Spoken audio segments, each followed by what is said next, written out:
होता है। हाँ हाँ हाँ, बस मतलब चेंजेस नहीं कर सकते उसमें, ठीक है, इतना ही रहता है। Yes. और ये फ्रोजन सेट्स भी वही रहता है, सेट्स का इम्यूटेबल फॉर्म होता है।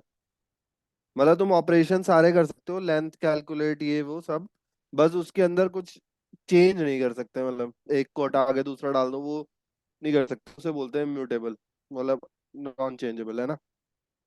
Yes, yes. फिर अपन ये सब कर लेंगे, लिस्ट कॉम इसके अंदर लिस्ट कॉम्प्रीहेंशन वगैरह सब आ जाएगा। फिर हमारा बचेगा फंक्शंस। फंक्शंस के अंदर हम जनरल फंक्शंस अपने जनरेटर वगैरह देख लेंगे, और लैम्डा फंक्शंस होते हैं वो भी देख लेंगे। फिर ऊप्स की हमें जरूरत नहीं है, क्योंकि हम डेवलपमेंट साइड में नहीं जा रहे हैं, हम डेटा हैंडलिंग में जा रहे हैं। तो हम देखेंगे फाइल इनपुट आउटपुट, राइट। फिर उसके बाद एक्सेप्शन हैंडलिंग। एक्सेप्शन हैंडलिंग के बाद अपना कुछ लाइब्रेरीज वगैरह जैसे नमपाई वगैरह, नमपाई पांडास, अगर टाइम ने अलाउ किया तो मैं वो करा दूंगा। फिर आपका नमपाई पांडास कराने के बाद आपका AZ900 की क्लास चालू हो जाएगी, जो क्लाउड फंडामेंटल है। कोशिश करेंगे मई के अंदर हम निपटा दें सारा। AZ900 क्या एक सेशन होगा बड़ा। और अगर अगर एक्स्ट्रा मतलब लास्ट में कोर्स कंप्लीशन के बाद आपको ChatGPT भी पढ़ा देंगे हम AZ900 के बाद।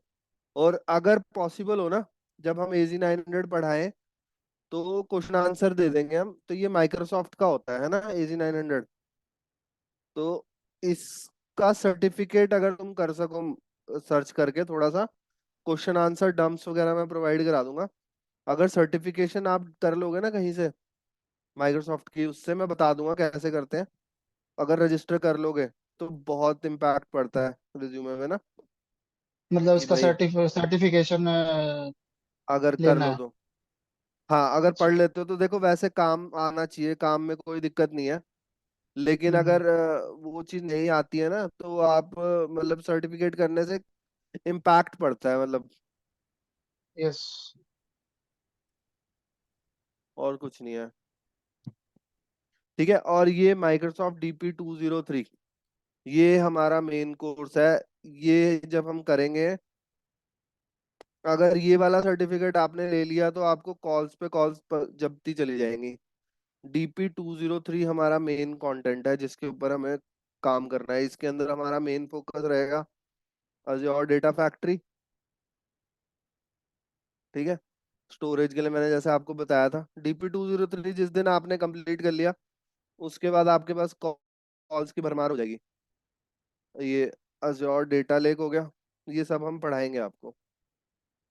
तो ये ज्यादा लंबा नहीं है, ये 2 हफ्ते का काम है ये वाला। और ये पाइथन हम 4-5 दिन में खत्म कर सकते हैं, 5 दिन का काम है।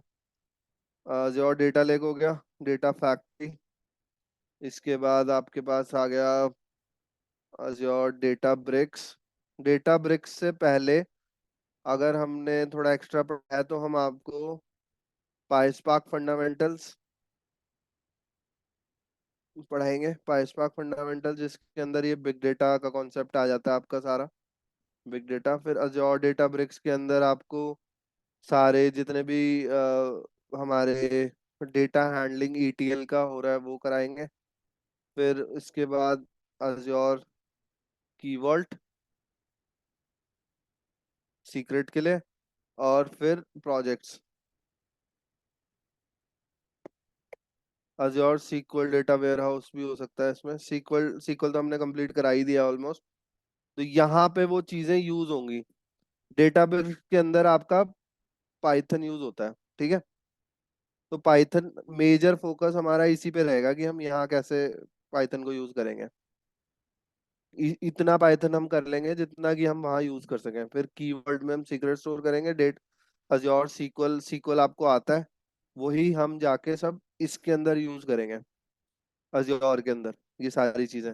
और फिर आपके रहेंगे प्रोजेक्ट्स एंड इंटरव्यू क्वेश्चंस। तो ऑलमोस्ट वो लास्ट में आपको मिल ही जाएंगे सारे इंटरव्यू क्वेश्चंस। एंड फिर हम एक रिज्यूमे आपका प्रिपेयर करा देंगे, है ना।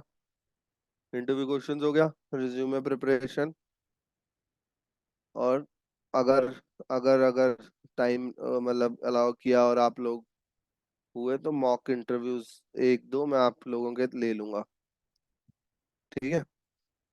मॉक मॉक इंटरव्यूज ले लेंगे। जून 1 से हमारा सेकंड बैच चालू होगा, तो उसमें सब कुछ बहुत हाइक हो चुका है। ठीक है, तो ये हमारा अभी तक ये चीजें हम कवर करेंगे। पाइथन खत्म होने के बाद आपका AZ 900 चालू हो जाएगा। AZ 900, AZ 900 हो सके तो हम 2 क्लासेस में खत्म कर सकते हैं। ये क्लाउड फंडामेंटल्स ही हैं बेसिकली।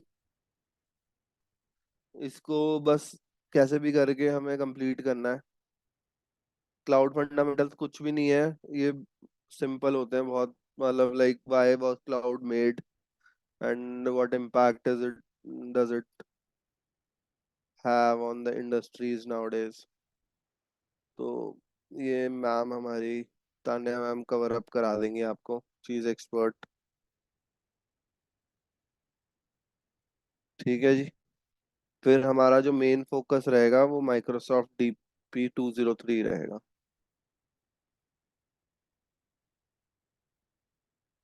यहाँ पे फिर ये हमारा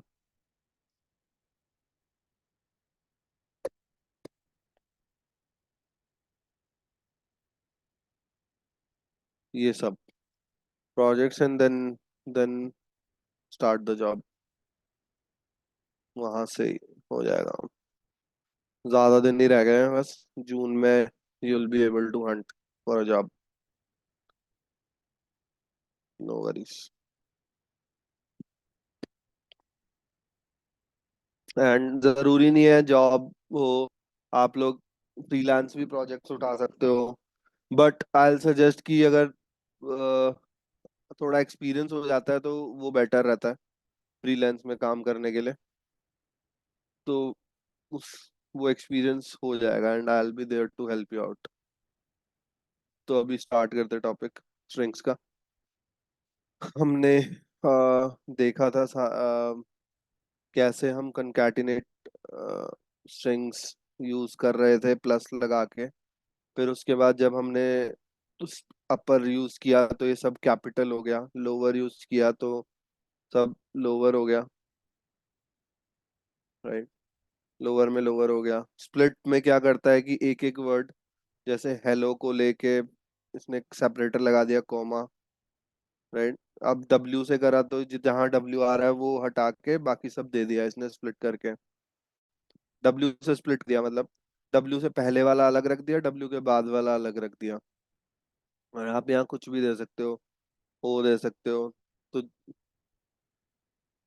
जितने भी ओ आए सब में सब सेपरेट करके दे दिया इसने। प्रिंट फॉर्मेटिंग, जैसे कि हम परसेंटेज वाला भी यूज कर रहे थे वैसे ही यहाँ पे स्क्वायर ब्रैकेट भी यूज हो जाता है फॉर्मेटिंग के लिए, राइट। और उसके अंदर ये इंसर्ट स्ट्रिंग आ जाएगा यहाँ पे। फिर लोकेशन एंड काउंट, आपको काउंट करना है कि टोटल ओ कितने हैं आपके इसमें। तो ये काउंट कर सकता है टोटल ओ कितने हैं, कौन सी पोजीशन पे है। फोर्थ पोजीशन पे, जैसे हेलो में पहला ओ, HELLO 0। अब ये देखो 0 1 2 3, फोर्थ पोजीशन पे आ रहा है। तो आपकी लोकेशन फाइंड कर देता है, फाइंड दैट वर्ड, बेसिकली वो है कि नहीं है, राइट। अगर हम ये वाला फंक्शन यूज करते हैं जो अपना पब्लिक फंक्शन है, एक्सपैंड टैब्स और /T लगाते हैं, तो उससे स्पेसिंग बढ़ जाती है हमारी। वाइट स्पेस बोलते हैं इसे बेसिकली, वाइट स्पेस बढ़ जाती है जब भी /N है, /T है। तो वो सारी स्पेसिंग जब आती है उसे वाइट स्पेसिंग बोलते हैं। ठीक है। अब इसके अंदर इस एस में अल्फा न्यूमेरिक है। अल्फा न्यूमेरिक मतलब होता है कि या तो अल्फाबेट है या न्यूमेरिकल है, दोनों में से कोई भी है तो उसको ट्रू कर देगा, right. True if all characters in S R alphabetic. अगर आप चेक करना है खाली अल्फाबेट ही है तो इज अल्फा भी यूज कर सकते हो। इज लोअर, वो लोअर केस में है, ये आपका चेक करके बता रहा है yes it is in lower. तो इस ये इस स्पेस डॉट एलएम था, इस डॉट एलएम क्या था ये? Alpha numeric, L number, okay okay. Alpha numeric जैसे वॉरकार होता होगा सी प्लस में या या कभी या पढ़ा या होगा। या तो या या। वैसा ही होता है जिसमें कैरेक्टर भी होते हैं और वेरिएबल भी होते हैं, ठीक है। फिर इज लोअर, मतलब आपका लोअर केस है, मतलब सब छोटे में लिखा हुआ है। इस स्पेस जैसे मैंने आपको बताया, वाइट स्पेस जो भी हम स्पेसिंग लेते हैं या नहीं लेते हैं, मतलब कोई एक्स्ट्रा स्पेसिंग ले रखी है, मतलब स्लैश एन करके स्लैश टी करके, बट हमने हमने मेन एस के अंदर तो कोई ऐसी स्पेसिंग ले नहीं रखी, नॉर्मल स्पेसिंग यूज कर रहे हैं, वाइट स्पेसिंग नहीं है कोई, तो ये फॉल्स दे देगा। ठीक है। इस टाइटल मतलब आपका, इस title will return true if S is a title case string, मतलब कि पहला करेक्टर उसका बड़ा हो, list one, there is at least one character in S that is upper case. कोई भी मतलब एक करेक्टर हो जो अपर केस हो, अभी तो हमारा सारा छोटा है, ठीक है। May only follow uncased character and lower case character only cased one, return false otherwise, मतलब कि अगर उसमें एक भी कैरेक्टर बड़ा होगा तो उसके अंदर ट्रू आ जाएगा, अगर नहीं होगा तो वो सारा केस फॉल्स दे देगा, राइट। अभी इसमें कुछ भी अपर नहीं है, मतलब अपर मतलब कैपिटल लेटर में नहीं है, तो वो फॉल्स दे दे रहा है। अब ये पूछ रहा है another method is ends with, मतलब कि हमारे जो पूरा स्ट्रिंग है वो खत्म हो रहा है, उसके लास्ट में मतलब लाइक जैसे हेलो है, हेलो के लास्ट में ओ आ रहा है। अब check on S minus one same as boolean. अब मैं ये वाला ना एग्जांपल आपको इसमें समझाऊंगा, इसके अंदर बहुत अच्छे से डिफाइन करा हुआ है। सर इस अपर में और हम्म। ये ऊपर वाला कौन सा था इसका अपर वाले का? अब पर इस टाइटल, टाइटल मतलब हाँ होता है कि, हाँ, दोनों में डिफरेंस क्या है? मतलब वो भी अपर केस देगा, ये भी अगर नहीं हम नहीं नहीं नहीं देखें तो नहीं नहीं नहीं, अपर अब केस ही अपर पूछे। अपर में होता है कि पूरी स्ट्रिंग अपर ही होनी चाहिए। Okay okay okay. पूरी स्ट्रिंग है। पूरी पूरा ही मतलब ए टू जेड आपका पूरा जो सेंटेंस है या वर्ड है वो पूरा सारा कैपिटल में होना चाहिए। इस टाइटल में होता है ओके। कि आपका कोई भी वर्ड होना चाहिए मतलब कैपिटल। बेसिकली हम जब नाउन लिखते हैं कोई भी तो उसका पहला वर्ड कैपिटल होता है, राइट। तो वैसे ही या जैसे वो मतलब स्ट्रिंग का पहला वर्ड, कोई भी हम एक मतलब सेंटेंस स्टार्ट कर रहे हैं लेकिन बीच में कोई स्टेट का नाम आ गया या बंदे का नाम आ गया, तो उसमें वो कैपिटल आ जाएगा, तो वो बता देगा कि हाँ इसमें एक वर्ड है जिसमें वो कैपिटल है ना। ओके। जैसे अगर किसी का भी नाम आ गया तो वो पहला वर्ड उसका कैपिटल है, तो वो टाइटल हो गया बेसिकली, मतलब उसके लिए हम इस टाइटल यूज करते हैं। अपर में तो पूरा केस अपर होना चाहिए, लोअर में पूरी लोअर होनी चाहिए। चेक कर रहा है मतलब आपको वो चेक करके बता रहा है, ट्रू और फॉल्स ही रिटर्न करेगा सिर्फ आपको। अब ये बोल रहा है कि एस में एंड में लास्ट में ओ है, हमारे एंड में ओ तो नहीं है। अगर मैं हेलो एस को हेलो बना दूं तो वो ओ हो मतलब ओ हो सकता है, जैसे कि अब मैं यहाँ एस की जगह एक्स ले लेते हैं, इज इक्वल टू हेलो कर दूं। अब इसमें एक्स डाल दूं तो अब ट्रू हो गया। मतलब क्या वो लास्ट में जो माइनस वन करेक्टर है, माइनस वन मतलब हमारा सबसे लास्ट अल्फाबेट जो स्ट्रिंग में यूज हो रहा है वो ओ से एंड हो रहा है, तो उसने वो ट्रू रिटर्न कर दिया। अब ये कुछ बिल्ट इन रिग्रेशन एक्सप्रेशन होते हैं, जैसे कि मैंने आपको बताया था, हाँ। अब एस को इन्होंने स्प्लिट किया ई से, अब स्प्लिट यूज करने में क्या हो रहा है, एच ई, ई से पहले वाला ई के बाद वाला दो अलग सेपरेटर लगा दिए। अगर पूरे सेंटेंस में जहां जहां ई होता उसको दो हिस्सों में तीन हिस्सों में करता चला जाता है। अब ये पार्टीशन कर दिया, पार्टीशन में ई को अलग रख दिया और एच को अलग रख दिया और एच ई के बाद वाले अक्षर को अलग रख दिया, मतलब उसको डिवाइड कर दिया पूरा। ई से लेके सब तक पार्टीशन में ई भी आएगा, लेकिन जब स्प्लिट करेंगे स्प्लिट में ई नहीं आएगा। पार्टीशन में तो बराबर मतलब उसके हिस्से होंगे, प्रॉपर वर्ड के स्प्लिट के अंदर तोड़ देंगे, उसको अलग ही कर देंगे, मतलब ई को भी हटा देंगे। जो भी हम स्प्लिटर लेते हैं उस स्प्लिटर को कंसीडर नहीं करते हैं, लेकिन पार्टीशन के अंदर जो स्प्लिटर लेते हैं उस स्प्लिटर को कंसीडर करते हैं, ठीक है। अब ये मल्टी लाइन स्ट्रिंग का बेसिकली जब हम डबल ट्रिपल कोट लेते हैं तो इसका मतलब इंटरनली ये होता है कि जैसे यहाँ पे हमने अलग अलग लाइन में लिखा है, तो स्लैश एन पहली लाइन जो स्टार्ट हुई हमारी ये वाइट स्पेसिंग से, फिर दूसरी लाइन स्टार्ट हुई, फिर ये स्लैश एन आ गया, ये आपको पता ही है। ये ये इंटरनली इसको ऐसे ही कंसीडर करेगा, जब आप अलग अलग लाइन में लिखोगे तो इसको ऐसे ही कंसीडर करेगा। ये बस आपको दिखाने के लिए, अब लिस्ट हम बाद में चालू करेंगे, पहले स्ट्रिंग्स की एक्सरसाइज ये देख लेते हैं। जो जो टॉपिक हमने ऑलमोस्ट कंप्लीट कर दिए हैं, बट फिर भी हम ये सारी जो एक्सरसाइज नोटबुक्स हैं आपके पास हैं आपकी ड्राइव में, तो इसको एक बार गो थ्रू कर देते हैं ताकि आप लोग सैटरडे संडे असाइनमेंट कर सको। ठीक है, तो बेसिक हमने स्ट्रिंग्स कंप्लीट कर दिए थे, सिंगल लाइन डबल लाइन वाले, ये वही चीजें हैं। एस्केप सीक्वेंसेस, यही स्लैश एन करके स्लैश बी करके, राइट। तो ये सब आप गो थ्रू करोगे सारी, कोई भी मतलब हार्ड चीज ऐसी कोई भी नहीं है। ये ये ट्रिपल कोट्स में लिखा है वही सेम चीजें हैं। जो जब प्रिंट होगा तो ये ऐसे कंसिडर करेगा, क्योंकि अगर अगली लाइन चालू हो जाती है तो वो स्लैश एन लेके लेता है।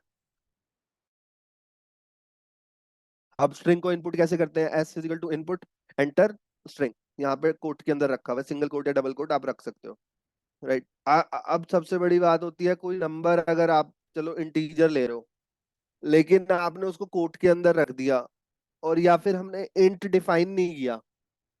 जब हम इंटीजर इनपुट लेते थे तो इंट डालते थे ना इनपुट के आगे, तो वो चीज डिफाइन नहीं करी, तो वो स्ट्रिंग ही कंसीडर करेगा।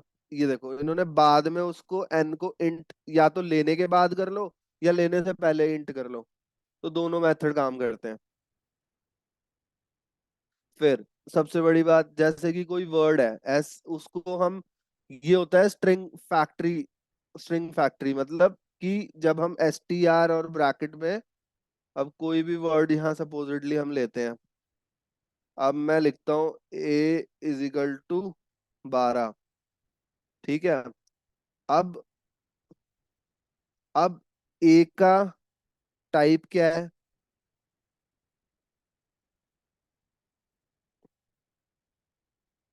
जो ए है हमारा टेक्स्ट है अभी।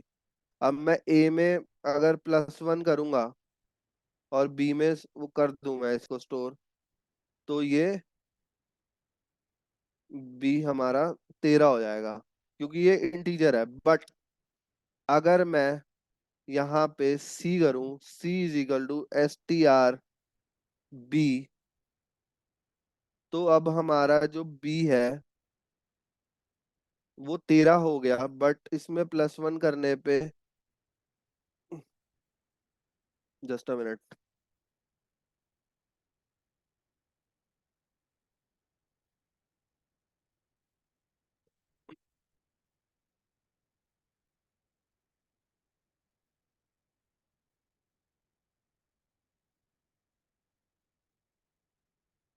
क्लास इसकी स्ट्रिंग हो गई, राइट। अब स्ट्रिंग, अगर हम इस ए को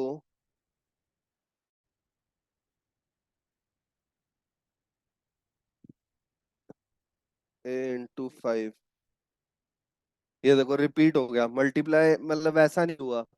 जैसे कि अगर हमारा ए इंटीजर होता तो ये 12 × 5 हो जाता, 60 आ जाता, राइट। यस। ये अब नहीं होगा, यहाँ पे पता नहीं ये कन्वर्ट नहीं हुआ होगा। अच्छा यहाँ मैंने, अच्छा बी इज इक्वल टू, यहाँ मेरे को सी करना था। हाँ अब देखो नहीं होगा, क्योंकि वो स्ट्रिंग में कन्वर्ट नहीं हो सकता, राइट। गेटिंग में मैं क्या कह रहा हूँ?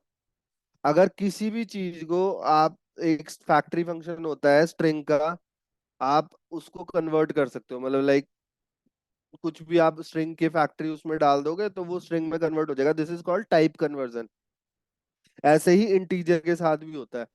अब मैं इसको वापस से अगर करना चाहूँ तो वापस से उसको सी कर दूंगा, अब वो कैलकुलेशंस चल जाएंगे। अब सी का जो टाइप हो गया है वो प्रिंट टाइप इंट हो गया, राइट। अब इसमें सारी कैलकुलेशन चल जाएंगी, मतलब लाइक सी इंटू, अगर मैं अब 5 करूं तो अब 65 आ गया, सर मेरा एक राइट। डाउट था। हाँ। जैसे इसमें आपने ए इज इक्वल टू स्ट्रिंग 12 लिखा है ना, बट वो हम्म है तो मतलब इंटीजर ही, तो हम्म मतलब हम्म। ये फिर भी मतलब ये इसको मतलब स्ट्रिंग में कैसे तो मतलब मान लेता हाँ, है? मैं वही तो कह रहा हूँ आपको कि आप इंटीजर को भी एक पैटर्न, एक सिंबल और एक टेक्स्ट की तरह यूज कर सकते हो ना। अब कोई मेरे को सो पैटर्न फॉर डिफाइन एग्जाम करना है। सो फॉर बताओ। एग्जाम्पल अगर मैं जैसे ऐसे लिखता हूँ a is equals to integer, hmm मतलब इंटीजर इनपुट, लिखता हूँ my name is, and b लिखता हूँ b is hmm equals to integer input Rajat. तो फिर मैं ए हम्म प्लस बी करता हूँ अगर, तो फिर वो माई नेम इज रजत करके पूरा आ जाएगा। करके देखा आपने कभी? नहीं, मैं क्या बस बोल रहे आपसे हो आप? यही पूछ रहा हूँ।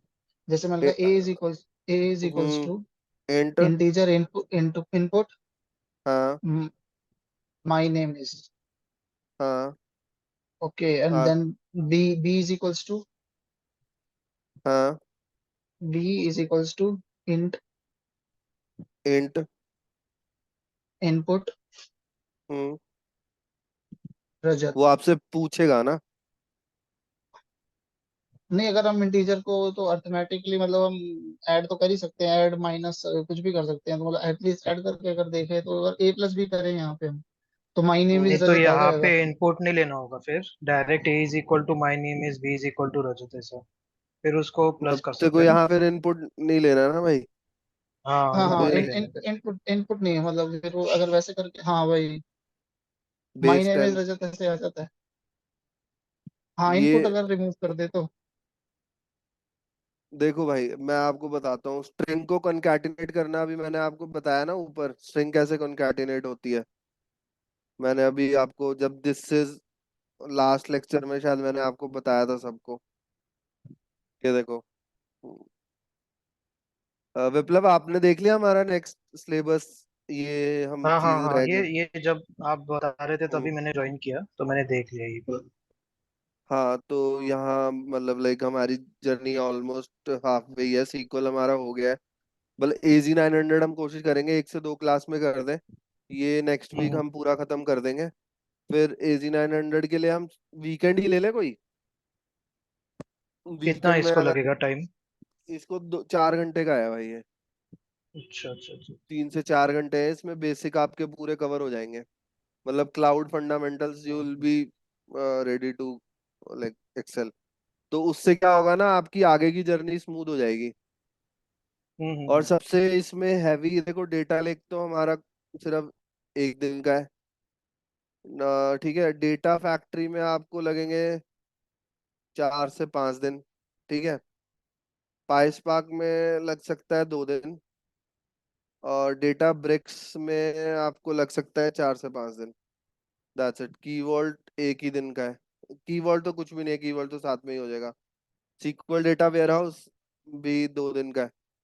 तो ये लगा लो अब आपका, अगर हम लेके चले 6, 6 2 8, 8 5 13, 13 15, 2 हफ्ते, 2 या 3 हफ्ते। ये में 3 हफ्ते का ये लगा लो। फिर ये प्रोजेक्ट्स तो सारा हम, DP203 के अंडर आता है ना, ये डेटा लेक हाँ डेटा फैक्ट्री डीपी सब? टू जीरो हाँ। थ्री का ना मैं आपको डंप्स भी दूंगा। अगर हो सके तो इसका सर्टिफिकेट जरूर कर लेना। सर्टिफिकेट के लिए हम्म। सिलेबस वगैरह सब मैं बता दूंगा थोड़ा सा। कहीं भी फंसोगे, कहीं भी कुछ है तो हम कनेक्ट कर सकते हैं उस पे, है ना। सर्टिफिकेट देने से यस यस। पहले तो हम मैं आपको पूरा ट्रेन कर दूंगा उस पे। ओके, तो इजी 900 भी कर लेंगे, उसको तो 3-4 घंटे में हो जाएगा। बाकी भी कर हम्म। लेंगे फिर।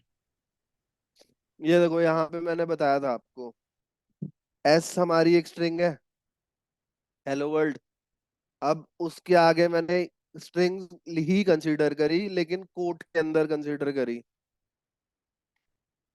तो ये अब हमारा एस जो है वो ऐड हो गया ना प्लस से,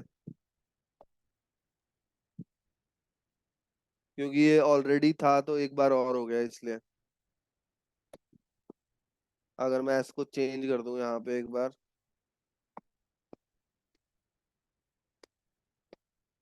अब समझ आया। स्ट्रिंग को ऐसे ऐड कर सकते हो आप, ऐसा नहीं कर सकते कि स्ट्रिंग को बिना मतलब स्ट्रिंग के साथ मतलब लाइक बिना कोट्स के स्ट्रिंग कंकैटिनेट नहीं होगी। Strings is suppose to be in quotes. Okay sir, वो ये हाँ वही थोड़ा सा वो मिस अब हो ये गया। देखो ये वो ये आपने ये वो ज, रिकॉर्डिंग शायद तो सेट नहीं करी ना, तो फिर वो उसके नहीं थोड़ा सा कर वो रखी है दिमाग शायद। से। Tanya are you there?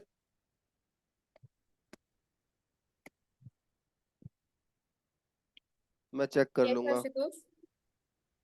Recording shared है वो लास्ट क्लास की? हाँ ऑलरेडी शेयर है।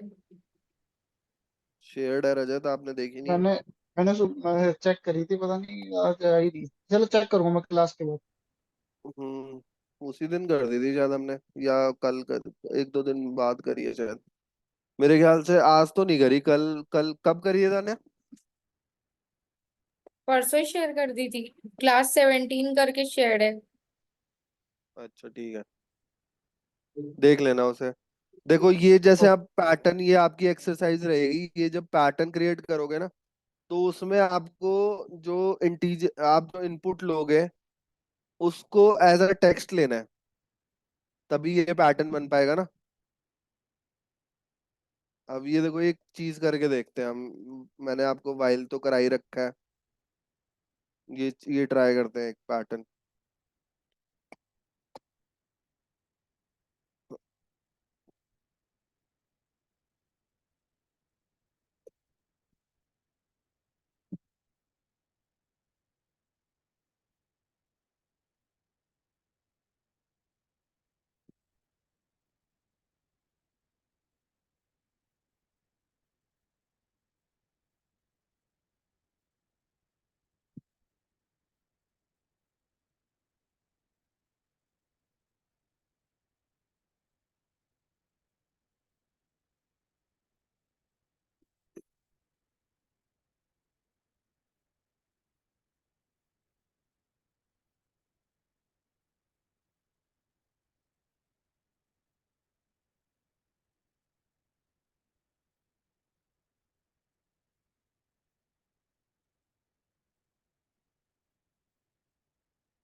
समझ आया कुछ? यस। यस।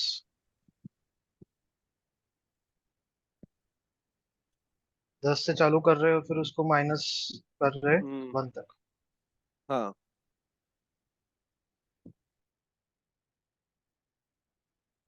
तो ऐसे आप पैटर्न इसको स्ट्रिंग में कंसीडर करके ये सब ट्राई कर सकते हो, ठीक है। ये सारी चीजें हैं आपकी एक्सरसाइज में, इसको ट्राई करना एक बार।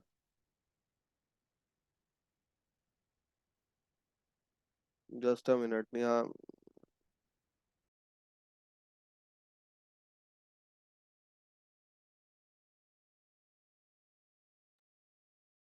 यहाँ there's a storm in Gurgaon. Hello. क्या बारिश हो रही है उधर? हाँ, there's a heavy storm in Gurgaon, actually there's a power cut। Yes, okay. अभी यहाँ पे भी थोड़ा सा मतलब तेज आ गया है। हाँ तो उस I think electricity cut. Okay, let's wait till the electricity is back.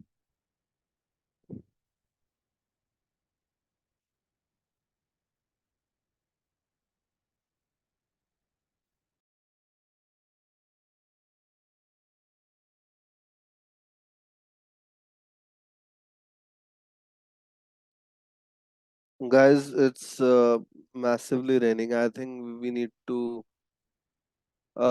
can देखो, string is almost completed, but I'll just go once again, एक बार हम दो sheets complete कर लेते हैं, ताकि you guys can do the exercises, right? या sure. है ना? फास्ट फॉरवर्ड करेंगे, ये चीजें मैंने आपको बताई थी, देखो इंडेक्सिंग कैसे होती है। देखो last, from last we use -1 -2 करके, 0 1, and the starting comes from 0 1 and 2, right? ये these things we have already discussed, so this is same thing. How we calculate the length of the total string, and if we like what is if we have to find something like he's trying to find 10th number, तो वो 10th number 11 में से minus करके 1 ऐसे वो find कर रहा है, and we know the alternative also, है ना, कैसे हम 10वां डायरेक्ट लेन में डाल के चेक कर सकते हैं। अब इसने मैसेज वेरिएबल के अंदर सब स्टोर किया, फिर प्रिंट करवा रहा है मैसेज 0 को, फिर message -1, minus means with the last number, and then message 5 this 15th number, -3, you know the drill, right मतलब? Yes sir, yes. हेलो, है ना? या हाँ। So this is doable. This is the same slicing which we were using. Starting number, ending number. And when we use 3 colon, starting number, ending number, and step size. This is go one by one, right? This is go reverse 2 by 2. Malab like with 2 steps. This will give the whole number, whole string, sir, right? This is the elaborative description. आपको याद रहेगा ताकि आप इसको थोड़ा सा पढ़ लेना, ये मैंने सेग्रीगेट करे हैं तो इससे आपको याद रहेगा, राइट? इसको गो थ्रू करना, कुछ नया नहीं है, simple simple as that. But इसको अपने हाथ से एक एक एग्जांपल अपने हाथ से निकालो। पैलेंड्रोम मैंने आपको बताया था, पैलेंड्रोम करना है, ये अपने को हाथ से निकालना है पूरा question. Immutable sequences, updating strings, membership operators, in not in, आपको याद है, द प्लस ऑपरेटर, ये सब हमने कर रखा है। बट इसको कैसे कैसे मॉडिफाई कर सकते हैं सब आप देख सकते हो, राइट? कुछ भी नया नहीं है। सी में चेक करते हैं, सी के अंदर भी nothing new, all which we have done.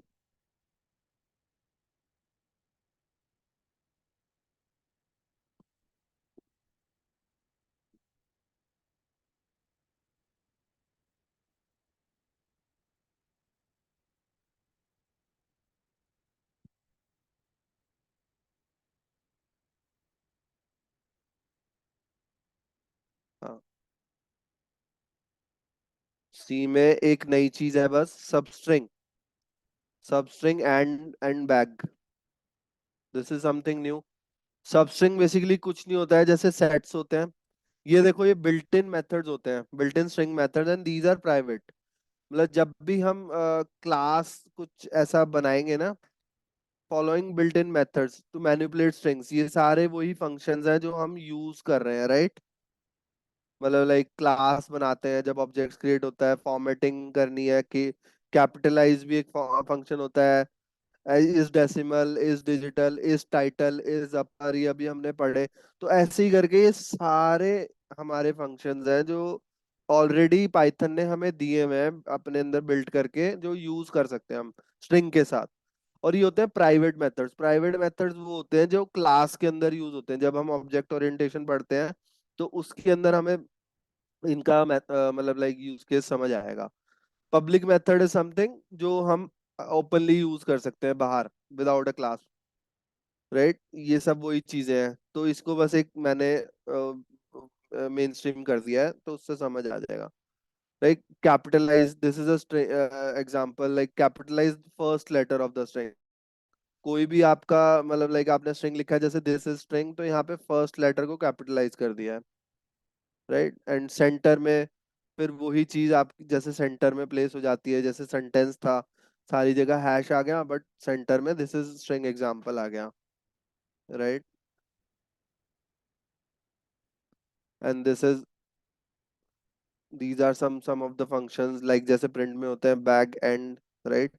And हमने ऑलरेडी चेक कर रखा है, एंड्स विद वाला, तो this is almost search the ends from this index. तो इसको आप प्रैक्टिस करोगे, कुछ भी मतलब नया नहीं है। सब स्ट्रिंग देख लेते हैं, जैसे देखो ये चेक करना है कि is whether the part of this string, तो वो चेक करेगा कि हाँ भाई, फाइंड के अंदर हम क्या बताते हैं कि कौन से इंडेक्स पे है, राइट। तो W कहाँ पे है, तो वो देख के बताएगा W कौन से पे है, 26 नंबर पे है। Z Z है ही नहीं। अगर कोई चीज नहीं है तो उसको -1 देगा, राइट। तो this is how this substring work. अब इंडेक्स इंडेक्स भी वही मतलब मेजरली सेम काम कर रहा है, same as find, right. But इसके अंदर क्या होता है, जब स्ट्रिंग फाउंड नहीं होता है तो ये -1 नहीं देता है, ये सीधा एरर दे देता है। This is an exception. तो ये सब आपको अभी ये सब करना है। इस डेसिमल कुछ भी नया नहीं है, राइट। ये सब चीजें आपने उसमें करी हुई है। इज न्यूमेरिक जैसे अल्फा न्यूमेरिक था, अल्फा था, वैसे ही इज न्यूमेरिक होता है कि क्या ये न्यूमेरिकल नंबर है।